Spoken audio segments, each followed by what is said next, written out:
Hi, my name's Phil. I like talking about politics, and in this video I'd like to discuss another problem that Rishi Sunak potentially has, as Liz Truss's low tax group is reported to be mobilising for an assault on Jeremy Hunt's fiscal policies. It seems Liz Truss and a load of MPs, or some MPs, I don't know how many, think that they might be able to convince others that her time in office wasn't quite the disaster that the rest of the country, and indeed the world, thought it was. In fact, the reports suggest she's trying to claim that she was actually an intellectual visionary and we just didn't understand her. Oh, bless. But first, if you'd like to be notified of daily news and politics, please subscribe to the channel and click the bell notification icon. So I'm just going to put up Old Faithful right at the start before I discuss this latest problem for Sunak, and if things go very badly, the rest of us. You do not stimulate growth with tax cuts. You stimulate growth with infrastructure. Now, targeted tax breaks can help, of course they can, but the Tories' attitude to tax breaks is to give them to companies who donate to them, like oil companies, rather than businesses who produce things we'd like more of, like clean energy. You can also cut taxes for, say, ordinary people, who would then spend the money saved, helping boost the economy. As long as you increase taxes on income or wealth that just sits in a pile doing nothing to maintain the balance, especially if it would otherwise disappear offshore doing no good to any of us. But the Tories aren't about that either. They just want tax cuts. No aim, no targeting, just tax cuts. It's a cult for them. And overall tax cuts at a time when the tax receipts are already lower than the expenditure needed to maintain public services. Tax cuts don't help businesses when their ill or injured employees are off for longer than necessary because they can't get treatment, or when they can't recruit because there's no money to train people in the skills actually needed for their business, or when road and rail infrastructures falling apart at the seams, or when we now have new trade friction with our most important import and export market. But that's less a tax issue, I suppose, more a putting monkeys in charge of the country issue. But the point is that countries which grow a strong economy are ones who tax, and then they use those taxes to modernise their infrastructure. This is what businesses need. You try telling these muppets that. I've just seen a report suggesting that the low tax group, I don't know whether that's their official name now or if they have a name yet, but that's what we're going to call them. They're pushing for changes to the Chancellor's policies, which could only mean they intend to target the budget. Remember that the budget statement given by Hunt last November, it was only a statement of intent. It was made to settle the markets down, calm things down. There has yet to be an actual budget announced, and nobody's voted on anything. That will be coming up. Obviously, these plans are a non-starter for any Tory MP who wants to limit the damage at the next election. Can you imagine it? Sunak is right now defending giving nurses and other public sector workers huge real terms pay cuts on top of a decade of pay cuts on the basis that the government can't afford to pay anymore. Now, if this low tax group somehow managed to force him to put tax cuts into the next budget, or force Hunt to, there would be two immediate problems for the government. The first is the public, many of whom work in the public sector, looking at their real terms pay cut, their higher cost of energy, the higher mortgage costs, the continuing hikes in the price of food, listening to the government saying, sorry, we'd love to do more, but there's no money left. Oh, and by the way, MPs are getting an extra two and a bit grand pay increase as well, because apparently they've been working terribly hard last year. And then being told, apparently, we can also afford more tax cuts for the wealthy. Not really sure that would be the move best designed to limit any damage that is currently predicted for the next election. And the damage is currently predicted to be severe. In fact, you might reasonably suppose that this would be a plan to obliterate the Conservative Party as a political force, and that Liz Truss, who, let us remember, is a former Liberal Democrat, is actually a sleeper agent who successfully infiltrated the Conservative Party to bring it down from the inside. The second problem is that in order to avoid another collapse in market confidence, the tax cuts would have to be costed this time. That means cutting public expenditure even more. borrowing not feasible. Not only do investors not have confidence in governments who borrow just to reduce taxes, but Hunt and Sunak's plans involve heavy borrowing anyway. So what more can be cut? Well, after over a decade of completely unnecessary and destructive Tory cuts, it's now been noticed by everyone. Nothing works. I honestly, not a shred of hyperbole when I say not a single public service is working as you would expect. It's not working as it is in the advanced economies of Europe. They've got the same issues with COVID in Russia, but their public services are working. None of ours are. Not healthcare, not social care, roads, rail, water, energy, telecommunications, schools, colleges. Not even our border force, as the gammons keep moaning about. We don't have enough officials for proper import controls either.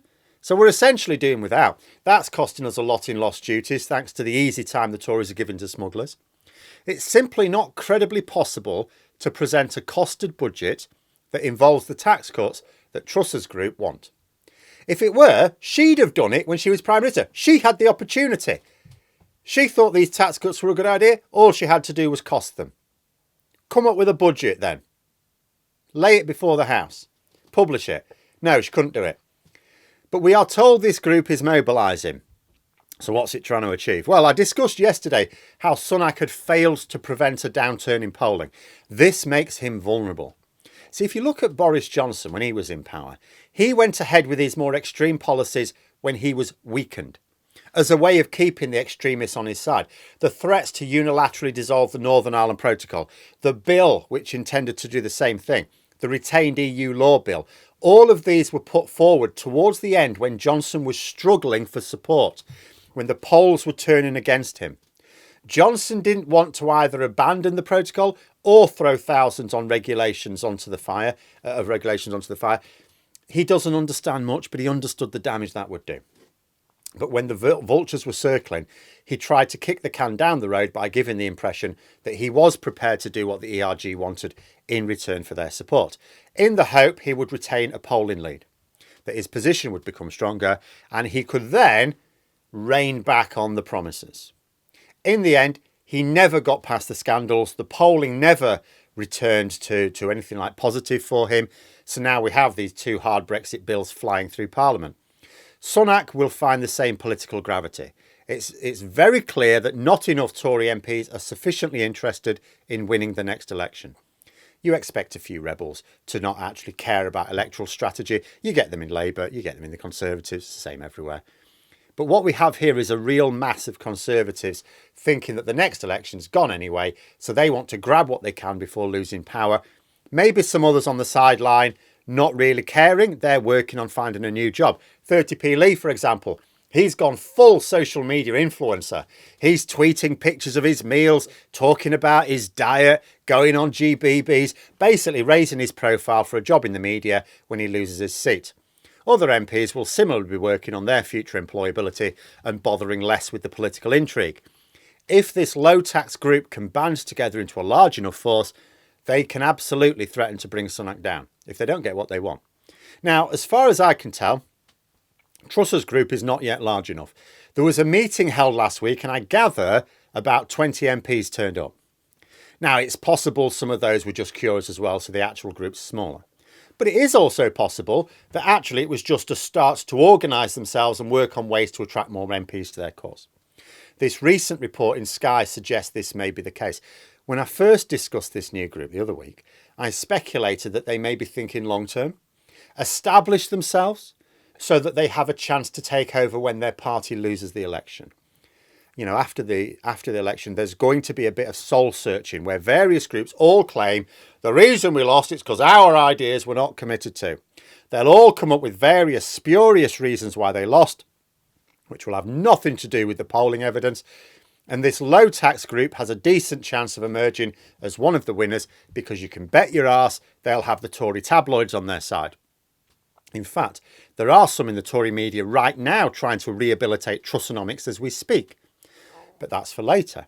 Truss is reported to be wanting to make herself known again rather sooner. As early as next week, I hear. So Sunak hasn't just got one predecessor crawling towards him like a zombie that just won't die, but two. And the hazard is partly of his own doing.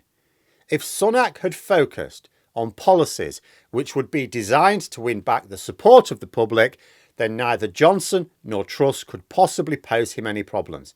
If Sunak could just convince MPs that they were on a trajectory to at least credibly contest the next election, he would get plenty of support, and anyone seeking to derail that trajectory by trying to raise failed prime ministers from the dead would be shouted down in no uncertain terms.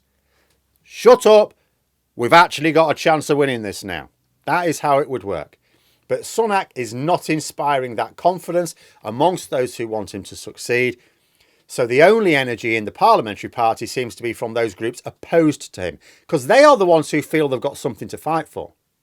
Sunak's main allies actually think that he's got a long-term plan to give his MPs hope. It's complete bollocks, and we'll do nothing of the sort, but I will discuss that next week. When depends on other news popping up in the meantime. But even if Sunak did have a credible long-term plan to give his party a narrow chance of victory at the next election, if he can't persuade his MPs of the merits of it right now, he won't last long enough to find out. Boris Johnson isn't interested in the fortunes of the Conservative Party, only his own ego. He doesn't want to give Sunak a chance and see what happens. He wants to engineer a moment of weakness and then strike. Liz Truss is also not particularly interested in the party. She has her insane vision of a low-tax utopia and has already proven she will accept any level of collateral damage to see it through. If Truss is trying to bounce her way back onto the stage very soon, it's not because she's finished licking her wounds and is ready for another tilt. It's because she sees an opportunity due to Sunak's vulnerability. Still, why have one civil war in the Tory party when you can have two, eh? But there we are. Those are my thoughts. Let me know yours in the comments below. Hope you found the video interesting. If you did, please click the like button. And if you'd like to support the channel further, the join button for memberships. And until next time, I'll see you later.